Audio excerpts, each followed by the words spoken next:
A massive whale attacked the boat. But a single dad and a fearless woman refused to let anyone die. The ocean exploded upward, a mountain of gray flesh rising from the depths without warning.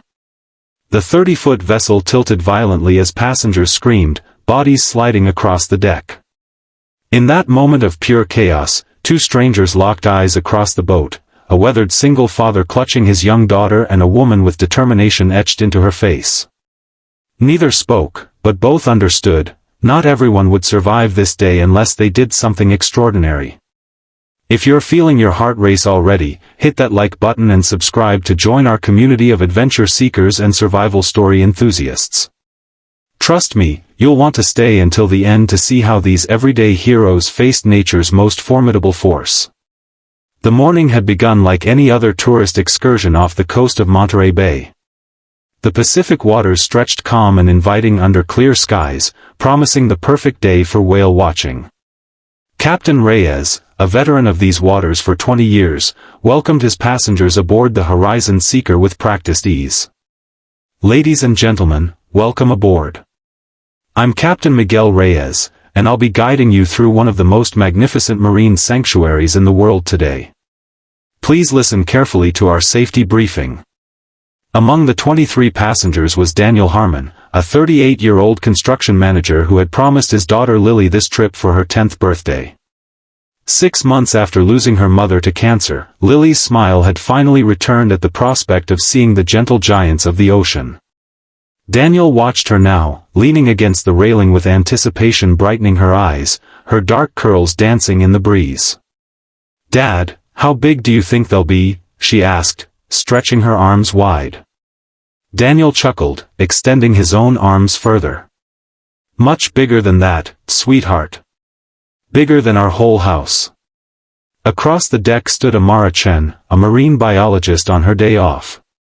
At 35, she'd dedicated her life to studying ocean ecosystems, but today she was simply a passenger, seeking the peace she always found on the water. Her colleagues often teased her about spending her free time doing essentially the same thing she did for work, but Amara couldn't explain how different it felt to observe without analyzing, to simply exist in the presence of these magnificent creatures. The boat's engines hummed steadily as they ventured further from shore. Captain Reyes's voice occasionally came over the speaker, pointing out sea lions basking on distant rocks or explaining the migration patterns of the gray whales they hoped to encounter. The first 2 hours passed pleasantly, with several distant spouts causing excitement among the passengers. It was just after noon when they spotted the humpback. Unlike the others, this whale approached the boat directly, its massive form visible beneath the surface. "That's unusual behavior," Amara murmured to herself, her professional instincts suddenly alert. Something about the whale's movement pattern struck her as concerning. Captain Reyes had noticed too. His voice came over the speaker, tension barely concealed. "Folks, we're going to maintain our distance from this particular whale. It appears to be exhibiting some territorial behavior." He began to maneuver the boat away, but the whale followed, its massive form tracking them beneath the surface. Daniel felt a chill run down his spine as he watched the dark shadow keeping pace with their vessel. He pulled Lily closer to him instinctively. "Dad, what's happening?" Lily asked, sensing the change in atmosphere. Before Daniel could answer, the ocean erupted. The humpback breached directly alongside the boat, its 40-ton body crashing back into the water with devastating force. The Horizon Seeker lurched violently, throwing passengers to the deck. A massive wave washed over the starboard side, drenching everyone and causing the boat to list dangerously. "Everyone hold on!" Captain Reyes shouted as he fought with the wheel. The impact had damaged something critical, the boat's engine sputtered and died, leaving them drifting. Panic spread quickly. An elderly couple clung to each other near the cabin. A teenage boy helped his younger brother who had hit his head during the impact. A pregnant woman clutched her belly protectively as her husband tried to keep her steady. Daniel held Lily tightly against his chest, his eyes scanning for the safest spot as the boat continued to rock precariously. That's when he saw Amara moving purposefully toward the captain's cabin, her face set with determination. "The whale's coming back," someone shouted. Through the clear water, they could all see it, the massive form circling back toward them, moving with deliberate speed. Inside the cabin, Captain Reyes was frantically trying to restart the engines while radioing for help. "Mayday, mayday, this is the Horizon Seeker. We've been struck by a humpback whale approximately 15 miles offshore from Monterey Bay. 23 passengers and 3 crew. We've lost power and the whale appears aggressive. Requesting immediate assistance." Amara pushed her way in. "Captain, I'm a marine biologist. That whale isn't exhibiting normal territorial behavior, it's in distress. Look at its movement pattern." Captain Reyes glanced at her skeptically but followed her pointing finger to where the whale was now visible just beneath the surface. Its movements were indeed erratic, almost pained. "It might be entangled in something, or sick," Amara continued. "But either way, it perceives us as a threat. We need to make ourselves as non-threatening as possible while we wait for help." Outside, Daniel had noticed something else. The boat was taking on water. The impact had opened a breach in the hull, and seawater was steadily flowing in. With the engines dead, the pumps weren't working. They were slowly sinking. "Everyone needs to move to the port side," he called out, his construction experience giving him quick insight into how to balance the vessel. "We need to keep the boat level." Passengers looked at him in confusion until he pointed to the water already pooling around their feet on the starboard side. Understanding dawned, and people began to move. The boat's first mate, a young man named Jason, approached Daniel. "You know about boats?" Daniel shook his head. "Buildings. But physics is physics. We need to counterbalance the water coming in and slow the leak if possible." Jason nodded. "I'll get the emergency repair kit." Daniel turned to Lily, kneeling to meet her eyes. "Sweetheart, I need you to be very brave right now. Can you help the other kids stay calm? Maybe tell them about that book you read on whales?" Lily's eyes were wide with fear, but she nodded solemnly. "Is the whale going to hurt us, Dad?" Daniel hesitated, unwilling to lie. "I don't know, Lily. But we're going to do everything we can to stay safe." As Lily moved toward a frightened-looking family with 2 small children, Daniel joined Jason at the breach. The damage was worse than he'd feared, a jagged tear nearly 3 feet long where the hull had connected with the whale's massive body. "We can patch this temporarily," Daniel said, examining the emergency materials Jason had brought, "but it won't hold for long, especially if that whale hits us again." Above deck, Amara had convinced Captain Reyes to try a different approach. "If it's entangled, it might be in pain and associating boats with that pain," she explained. "We need to show it we're not a threat." "And how exactly do we do that with a 40-ton animal that's already rammed us once?" the captain demanded. "Cut the engines completely. No vibrations in the water. No sudden movements. And..." She hesitated. "I need to get a better look at it." Captain Reyes stared at her. "You want to what?" "I need to see if there's visible entanglement. If there is, maybe we can help it." "That's insane. You're not getting in that water." Amara's expression hardened. "With all due respect, Captain, we're taking on water, help is at least 30 minutes away, and that whale is coming back for another pass.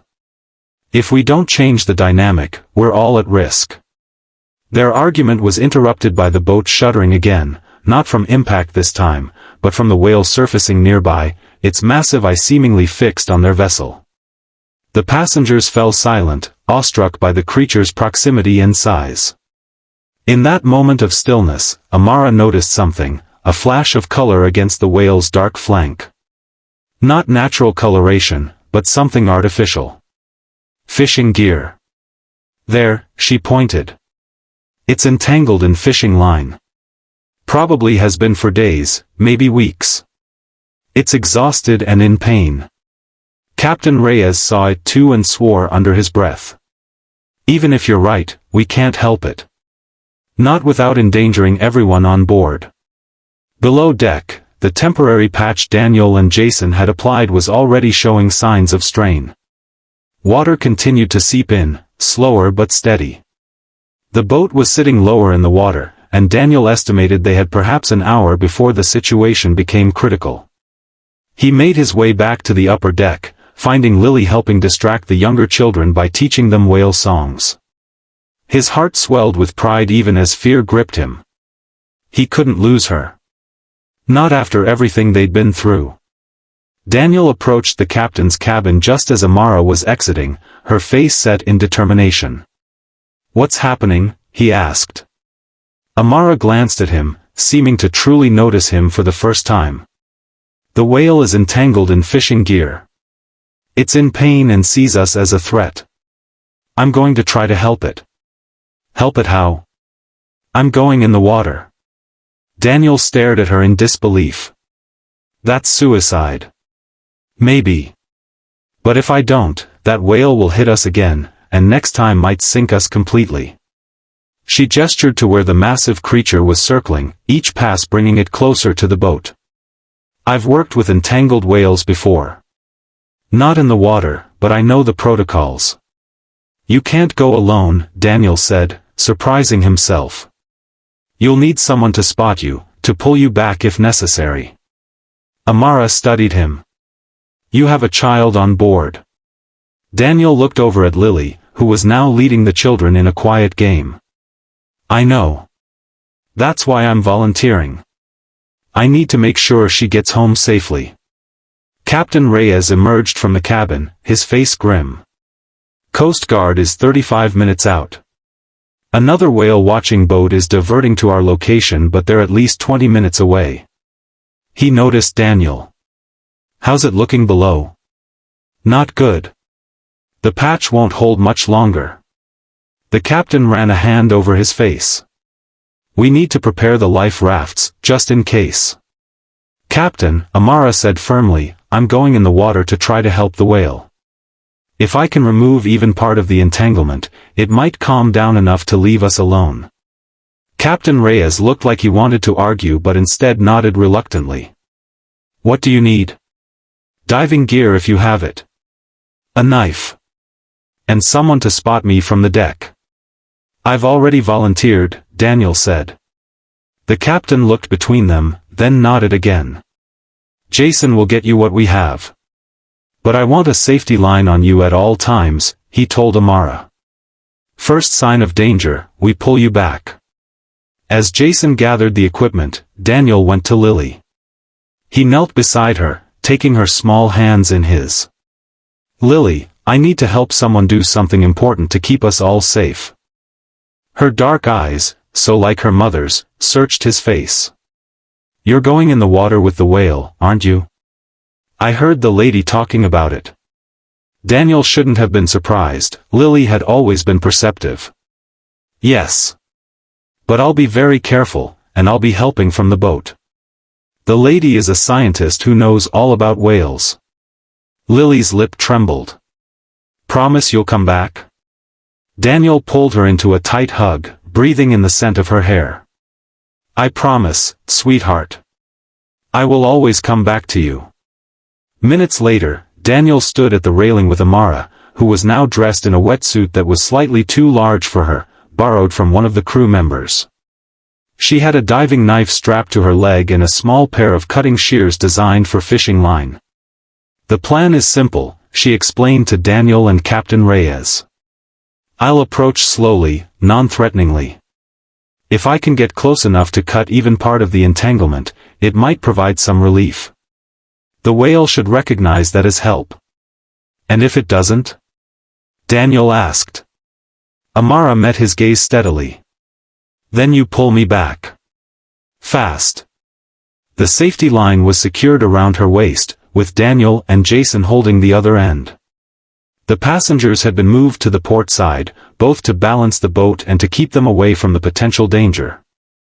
"Be careful," Daniel said as Amara prepared to slip into the water. She gave him a small smile. "Take care of your daughter."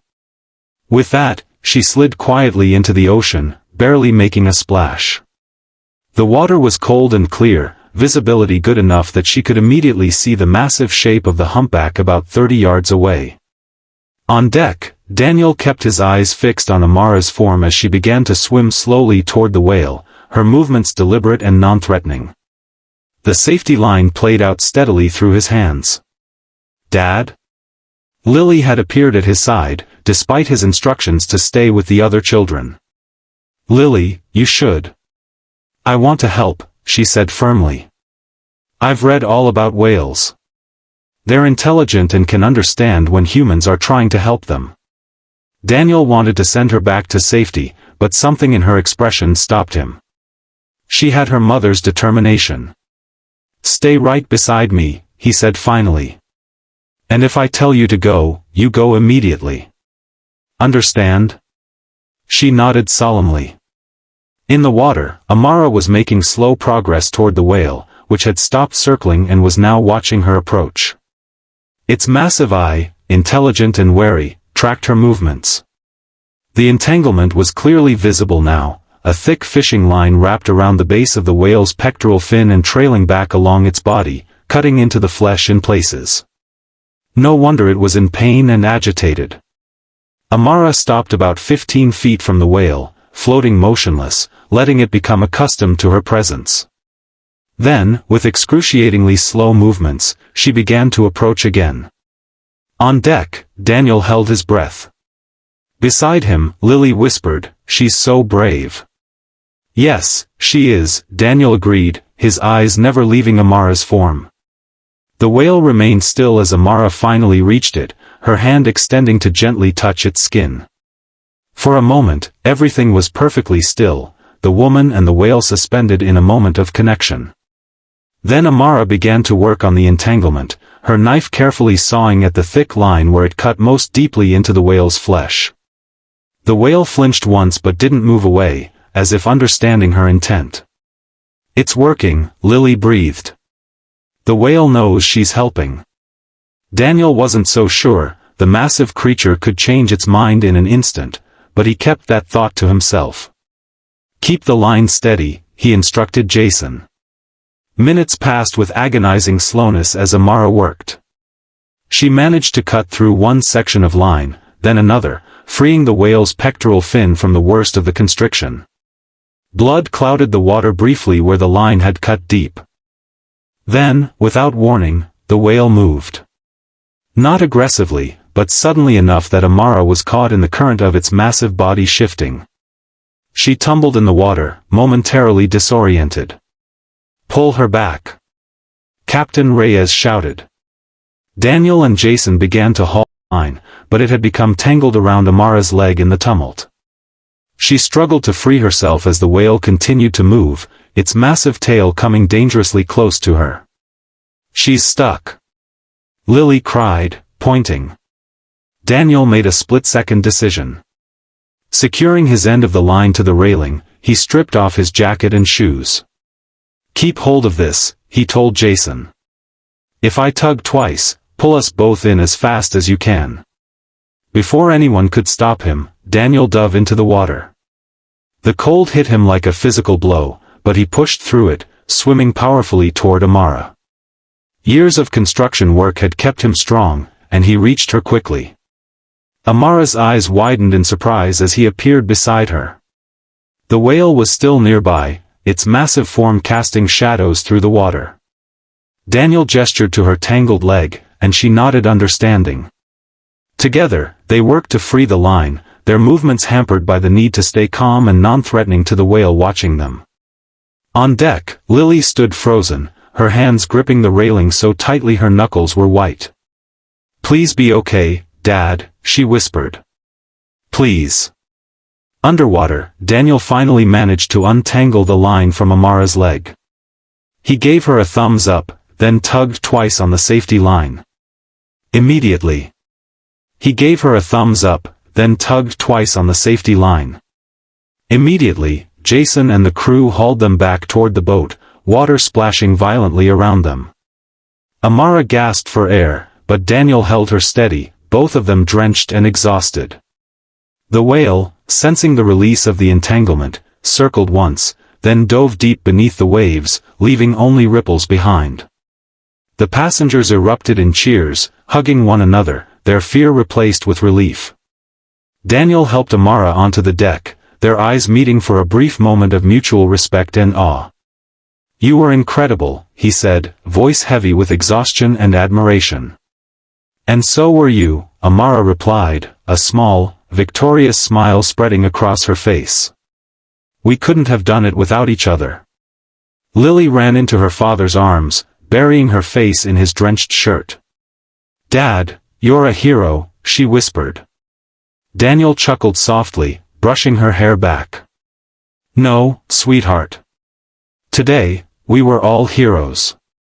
As the Horizon Seeker limped back toward shore, passengers safe and spirits lifted, Daniel glanced at Amara, feeling something stir he hadn't expected, a bond forged in courage, trust, and survival. And somewhere deep down, he knew this was just the beginning of an extraordinary connection.